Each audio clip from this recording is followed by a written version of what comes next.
Hi friends, RMTI mobile training centre నుంచి నిన్న ఒక వీడియో అయితే అప్లోడ్ చేయడం అనేది జరిగింది గ్రాఫిక్స్ సెక్షన్ గురించి.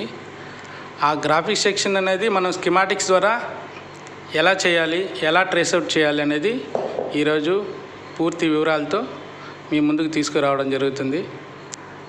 వాచ్ చేయండి, షేర్ చేయండి, సబ్స్క్రైబ్ చేయండి. ఇప్పుడు మనం ముందుగా గ్రాఫిక్స్ సెక్షన్ను డయాగ్రామ్ అనేది ఒకసారి చూద్దాము, ఎలా వర్క్ అవుతుంది ఐసీ అన్నది. ఒక ఐసీ వర్క్ అవ్వాలంటే మనకి ఇన్పుట్ వోల్టేజ్ అనేది చాలా ఇంపార్టెంట్. C1 ప్లస్ D1 ఈ రెండు బాల్కి అనేది ఇన్పుట్ వోల్టేజ్ అనేది DC టు DC ఐసీ నుంచి ఒక కాయిల్ ద్వారా ఇన్పుట్ అనేది జరుగుతుంది. ఇందులో C1 అనేది ఇన్పుట్, D1 అన్నది స్విచ్చింగ్ లైను. ఇక్కడ VPH అని మెన్షన్ చేయడం జరిగింది. నెక్స్ట్ ఇన్పుట్ అవడంతో మనకి VSN అనేది జనరేట్ అవ్వాలి. VSP జనరేట్ అవ్వడానికి ఇంటర్నల్గా ఒక మాస్ఫెట్ ద్వారా ఈ కెపాసిటర్ సపోర్ట్ తీసుకొని VSP+5 అనేది మనకి జనరేట్ అనేది అవుతుంది. కానీ ఇక్కడ ఒక విషయం గమనించాలి, 4.2 volts అనేది 5 voltsగా ఎలా జనరేట్ అవుతుంది? వోల్టేజ్ అనేది ఇంక్రీజ్ అవ్వాలి కదా. అందుకోసమే మనకి ఇక్కడ స్విచ్చింగ్ లైన్ అనేది ఒకటి ఉంటుంది. అది నేను నెక్స్ట్ సర్క్యూట్లో చూపిస్తాను. VSP జనరేట్ అవుతుంది. నెక్స్ట్ ఈ VSP జనరేట్ అవ్వాలంటే దానికి ఒక ఎనేబుల్ సిగ్నల్ అనేది రావాలి. ఆ ఎనేబుల్ సిగ్నల్ అనేది CPU నుంచి రావడం జరుగుతుంది. నెక్స్ట్ VSNకి ఒక ఎనేబుల్ సిగ్నల్ అనేది రావడం జరుగుతుంది. ఈ బూట్ క్యాప్ ద్వారా VSN అనేది జనరేట్ అవ్వడం అనేది జరుగుతుంది. ఈ బూట్ క్యాప్ యొక్క వర్క్ ఏమనేది మనం సర్క్యూట్ ద్వారా చూసేటప్పుడు మళ్ళీ ఎక్స్ప్లెయిన్ చేస్తాను. VSN జనరేట్ అవ్వడానికైతే ఈ బూట్ క్యాప్ అనేది చాలా ఇంపార్టెంట్. నెక్స్ట్ ఈ ఐసీ యొక్క వర్క్ని కమ్యూనికేట్ చేయడానికి CPU ద్వారా ఒక 2 లైన్లు ఉంటాయి. STA serial data, SCL serial clock అని ఒక 2 లైన్లు CPU కనెక్ట్ అయి ఉంటాయి. ఈ డేటా క్లాక్ లైన్ వర్క్ అవ్వాలంటే ఆ లైన్లో మనకి పుల్లప్ రెసిస్టర్ ద్వారా ఒక 1.8 వోల్టేజ్ అనేది కంపల్సరీ ఉండాలి. ఈ 1.8 వోల్టేజ్ రాకపోయినా మనకి ఈ ఐసీ ఏం వర్క్ అవుతుంది అనేది CPUకి కమ్యూనికేషన్ కాదు. టోటల్గా వోల్టేజ్ అనేది అవుట్పుట్ అనేది జరగదు.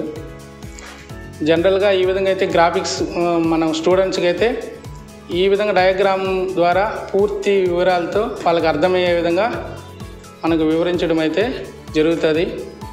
నెక్స్ట్ మనం బోర్నియా ద్వారా ఎలా గ్రాఫిక్స్ సైజ్ని మనం రీడ్ చేయాలి అన్నది చూద్దాము. మనకి జనరల్గా 5A రెడ్మీ 5Aలో గ్రాఫిక్స్ సైజ్ అనేది ఇలా ఉంటుంది. ఇప్పుడు చూడండి, మనం డయాగ్రామ్ చూసాం కదా. ఆ డయాగ్రామ్లో మనకి ఇన్పుట్ వోల్టేజ్ 2 ఉంది కదా.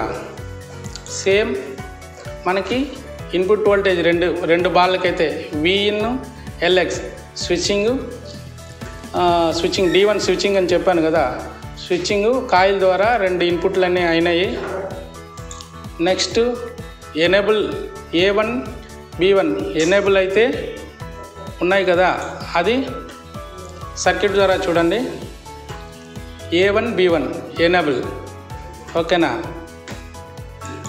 Next VSP VSN output, VSP VSN output 2 లైన్లు. Next serial data serial clock, మనకి ఇక్కడ సీరియల్ డేటా సీరియల్ క్లాక్, ఓకేనా. నెక్స్ట్ బూట్ క్యాప్,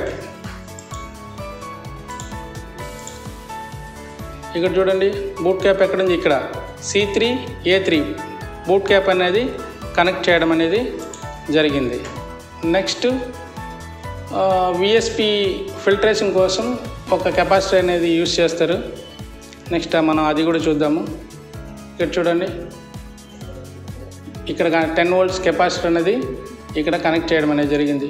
టోటల్గా మనము డయాగ్రామ్లో ఏమైతే డయాగ్రామ్లో అర్థమయ్యే విధంగా ఎక్స్ప్లెయిన్ చేస్తున్నామో సేమ్ యాజ్ ఇట్ ఈస్ అలానే మనకి డయాగ్రామ్లో అయితే ఉంటుంది. ఇది కొత్తగా నేర్చుకునే వాళ్ళకి కొద్ది కష్టంగా ఉంటుంది. బై ప్రాక్టీస్ మీద ఇది అర్థమవుతుంది. ఈ సర్క్యూట్ ద్వారా చెప్పడంతో వాళ్ళు కన్ఫ్యూజ్ అవుతారన్న ఒక ఉద్దేశంతోనే మనం ఈ డయాగ్రామ్లు అనేది రెడీ చేసి ఈ డయాగ్రామ్ ద్వారా ఎక్స్ప్లెయిన్ చేసి దాని ద్వారా మన స్కిమాటిక్స్ని కూడా వాళ్ళకి ఎక్స్ప్లెయిన్ చేయడం అనేది జరుగుతుందండి. ఇక్కడ ఒక విషయం గుర్తుంచుకోవాలండి, ఇది ఓన్లీ గ్రాఫిక్స్ ఐసీ మాత్రమే. మనకి ఇన్బిల్ట్గా ఛార్జింగ్ ఐసీలో charging section plus graphics section కలిపి కొన్ని మోడల్స్లో వస్తాయండి. అవి మనకి రెడ్మీ 7Aలో చూసినారంటే ఛార్జింగ్ ఐసీ అనేది ఇలా మనకి పార్ట్ నెంబర్ ఉంటుంది. ఆ పార్ట్ నెంబర్ని కాపీ చేసుకొని మనకి డయాగ్రామ్లోకి వెళ్ళి పేస్ట్ చేసుకొని సెర్చ్ చేసామంటే ఆ ఛార్జింగ్ ఐసీలో ఎన్ని పార్ట్లు అనేది మనకి లిస్ట్ అయితే రావడం జరిగింది. అందులో మనకి 4th పార్ట్ అయితే మనకి గ్రాఫిక్స్ సెక్షన్ అనేది ఇవ్వడం అయితే జరిగిందండి. ఇప్పుడు ఒకసారి మన డయాగ్రామ్కి ఇన్బిల్ట్గా ఉన్న సెక్షన్కి మనం ఇచ్చిన లైన్స్కి ఏమైనా మార్పులు ఉన్నాయా ఒకసారి చూద్దామండి. ఇక్కడ చూడండి, బూట్ క్యాప్ ఉంది, ప్లస్ విఎస్పి విఎస్ఎన్ అవుట్పుట్ ఉంది. నెక్స్ట్ ఇన్పుట్ 2 లైన్లు, ఒక line input VDD VPH input అయింది, ఇంకోటి కాయిల్ ద్వారా స్విచ్చింగ్ లైన్ అనేది 2 ఇన్పుట్ అయినాయి. నెక్స్ట్ ఎనేబుల్ సపరేట్ గ్రాఫిక్స్ ఐసీకి ఇన్బిల్ట్కి ఒక చిన్న తేడా అయితే ఇక్కడ జరిగిందండి. అక్కడ 2 ఎనేబుల్ లైన్లు ఉన్నాయి, ఇక్కడ ఒకే ఎనేబుల్ లైను. దాన్ని ఒక రెసిస్టర్ ద్వారా పర్మనెంట్గా గ్రౌండ్ చేయడం ద్వారా ఎప్పుడు ఆన్లో ఉన్నట్టుగా వాటి సర్క్యూట్ అయితే డిజైన్ చేయడం అనేది జరిగిందండి. టోటల్గా మనకి ఈ డయాగ్రామ్లో ఉన్న మొత్తము మనకి ఈ సర్క్యూట్లు అయితే ఇవ్వడం జరిగింది. సపరేట్గా గ్రాఫిక్స్ ఐసీ సపరేట్గా ఇచ్చిన ఇన్బిల్ట్గా మనకి ఇచ్చిన సేమ్ లైన్లు ఉన్నాయనేది మనకి అర్థం చేసుకోవాల్సిన విషయం అండి. ఇప్పుడు ముఖ్యంగా మనకి లాస్ట్ వీడియోలో ప్రాబ్లం అయితే వచ్చింది కదా, అది ఎందువల్ల అనేది ఒకసారి మనం చూద్దామండి.